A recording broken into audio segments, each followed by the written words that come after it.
아이를 키우다 보면 이런 고민 한 번쯤 하시죠?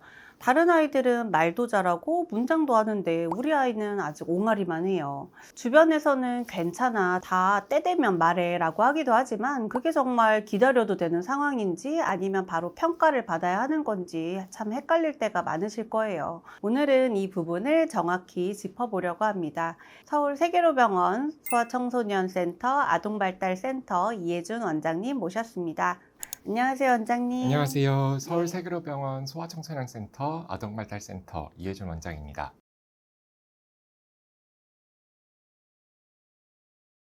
부모님들이 흔히 언어 지연이다, 발음이 늦다, 말더듬이 있다, 이런 표현들을 많이 쓰시는데요. 의학적으로는 좀 이런 걸 어떻게 구분하시나요? 사실 아이가 말이 듣는다고 해서 모두 같은 이유는 아닙니다. 그래서 언어를 볼 때는 네 가지 영역으로 함께 확인하게 되는데요. 첫 번째로는 이해력, 즉 수용 언어인데요.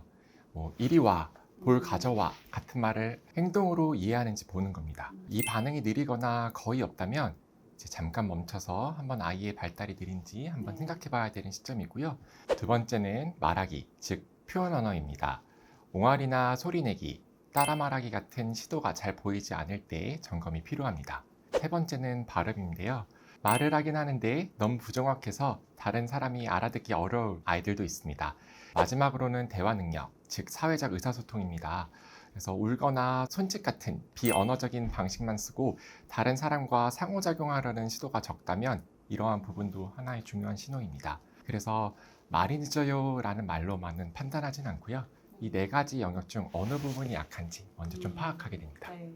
원장님, 그럼 기다려도 되는지 판단을 하려면 정상 발달이 어떤 흐름으로 이루어지는지 좀 알아야겠네요. 맞습니다. 언어 발달은 속도보다 흐름을 보는 게 더 중요합니다. 저는 언어를 짓짓는 과정에 비유해서 종종 설명드리곤 하는데요. 생후 6개월 이전에는 이제 눈을 맞추고 소리에 반응하고 웃어주는 것처럼 비언어적인 상호작용이 이제 기초 공사라고 보시면 되시고요. 6개월에서 9개월이 되면 맘마, 빠빠 같은 자음이 섞인 옹알이가 이제 벽돌처럼 하나씩 쌓여가게 되고 9개월에서 12개월에는 이제 멍멍, 까까 같은 첫 단어가 이제 지붕의 간판처럼 올라갑니다. 그리고 18개월에서 24개월이 되면 단어가 50개 이상으로 늘어나면서 엄마 가자 또는 더 줘 같은 두 단어 조합이 방을 만들게 되는 단계에 해당되고 만 3세가 되면 나이가 먼저 할래처럼 문장으로 자신의 의사표현을 하면서 드디어 집이 완성된다고 볼 수 있습니다. 그래서 저는 단순히 단어 몇 개를 하느냐도 중요하지만 정말로 이 아이가 지금 흐름의 단계에서 어디에 서 있는지 그리고 그 단계에서 너무 오래 정체되어 있지 않는지 확인하게 되고요. 단계를 밟고 있는데 속도만 느린 거라면 조금은 기다려 볼 수 있지만 기초가 약한데 갑자기 단어만 툭 튀어나오는 경우라면 지방 없는 지붕처럼 무너질 수 있기 때문에 그때는 한 번쯤 점검을 해드리길 권해주고 있습니다. 네. 확실히 더 약간 비유해 주시니까 더 와닿는 것 같아요. 그러면 이제 흔하게 이제 영유아 검진에서 언어가 조금 느리다고 이야기를 들었을 때 불안한데 이럴 때는 어디까지 기다려도 되는 걸까요? 부모님들이 가장 고민하실 때가 이 시점입니다.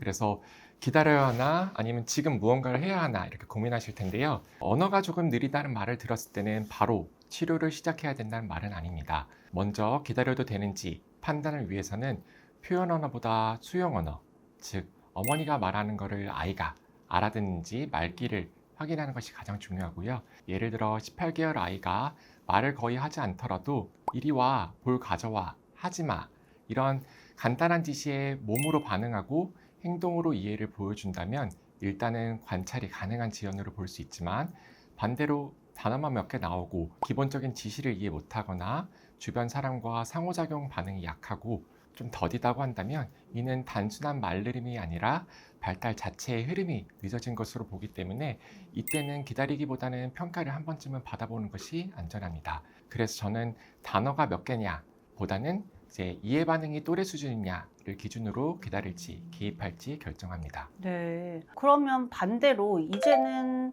무조건 치료가 꼭 필요하다라는 시점도 좀 있나요? 네, 있습니다. 아이마다 속도는 다르지만 전문가들이 공통적으로 개입이 필요하다고 보는 기준이 있습니다. 영유아 검진 시기도 이러한 기준을 반영으로 하고 있는데요. 언어 발달이 6개월 이상 지연되거나 말을 이해하지만 표현을 하지 않는다면 발달 점검이 필요로 합니다. 1세까지 옹알이가 거의 없고 이름을 불러도 반응이 없거나 손짓이나 제스처 같은 비언어적 소통도 없다면 꼭 한 번쯤은 평가를 받아보기를 권고하고요. 18개월인데도 단어가 3개 이하이고 간단한 말에도 반응을 하지 않고 사람과 상호작용도 적다면 이 또한 신호라고 볼 수 있습니다. 그리고 만 24개월, 즉 2세가 지났는데도 50개 이상의 단어를 말하지 못하거나 두세 단어 조합이 전혀 없고 자기 이름을 말하지 않거나 상상놀이가 재미가 없고 발음이 또 부정확해서 알아듣기 힘들다면 그때는 개입을 고려해야 됩니다. 종합해서 말해보면 치료를 바로 시작해야 된다는 뜻이 아니라 괜찮은지 한번 확인해보고 늦지 않게 도울 수 있다는 의미입니다. 네, 그러네요. 그러면 단어만 늦는 건지 다른 발달도 같이 늦은 건지 이런 걸 사실 구분하는 게 쉽지가 않잖아요. 네, 맞습니다. 그래서 부모님들이 말만 느린 건지 아니면 다른 문제가 또 있는 건지 제일 걱정을 많이들 하십니다. 단순 언어 지연인 아이들은 말만 조금 느리고 나머지 발달들은 잘 따라갑니다. 청력도 괜찮고 사람과 노는 것도 좋아하고 장난도 잘 치고 몸도 잘 움직이고 이해가 잘 된다면 대부분은 예후가 좋고요. 반대로 청각장애, 자폐 스펙트럼, 지적장애, 뇌성마비, 뇌전증 등 다른 요인이 함께 있으면 언어뿐만 아니라 전반적인 발달을 함께 봐야 됩니다. 그래서 평가할 때는 청력, 구강구조, 말소리, 인지, 사회성, 대근육과 소근육의 발달까지 전부 같이 확인해야 됩니다. 그래야지 말이 듣다라는 말 뒤에 숨은 이유를 정확하게 찾아야 제대로 도와줄 수 있기 때문입니다. 네, 여러 가지를 평가를 좀 해야겠네요. 서울 세계로병원에서는 언어 평가를 어떤 식으로 진행하시나요? 아이 나이와 스타일에 맞게 편안하게 진행됩니다. 우선 이해력, 표현력, 어휘 수준, 문장 구성 능력을 보고 필요시 발음이나 구강 구조도 함께 봅니다. 또 대근육과 소근육의 발달, 사회성, 인지 능력까지 함께 체크해서 말만 보는 게 아니라 아이 전체를 본다는 느낌으로 평가를 하게 됩니다. 그리고 결과에 따라서 이제 1대1 개별 언어 치료나 또는 상호작용을 중심으로 하는 그런 짝치료, 그룹 치료로 연결됩니다. 다음은 주변에서 좀 정말 많이 들어본 고민인데요. 20개월인데 아빠만 하고 나머지는 다 아빠라고 해요.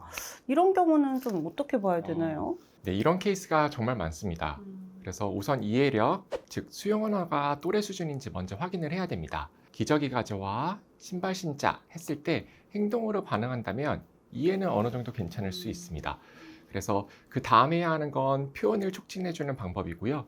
조금 더 기다려보자 라고 하기보다는 요즘은 조기 개입을 통해서 말이 훨씬 더 빨리 터질 수 있다는 것이 명확합니다. 예를 들어 모델링, 제스처, 선택 유도, 즉 사과 먹을래, 바나나 먹을래처럼 고르게 하는 거, 이런 방법들로 아이의 입에서 자연스럽게 말이 나오도록 이끌어주는 거고요. 검사한다고 아이가 힘들어하거나 상처받는 것은 아니니까 우리 아이가 지금 어디쯤 와 있는지 확인하는 것 자체가 부모님께도 큰 도움이 됩니다. 네, 우선은 확인을 좀 먼저 해야 되는 거네요. 부모님들이 병원에서 말고 이제 집에서도 뭔가 되게 해주고 싶어 하실 것 같은데 간단하게 좀 실천할 수 있는 방법들이 있을까요? 사실 중요한 건 부모님이 집에서 어떻게 말을 걸어주냐는 겁니다. 그래서 센터에서 일주일에 한두 번 하는 것보다 집에서 매일 조금씩 언어 자극을 해주는 게 훨씬 더 크거든요. 그래서 중요한 키포인트는 매일 조금씩 하는 것이 가장 중요합니다.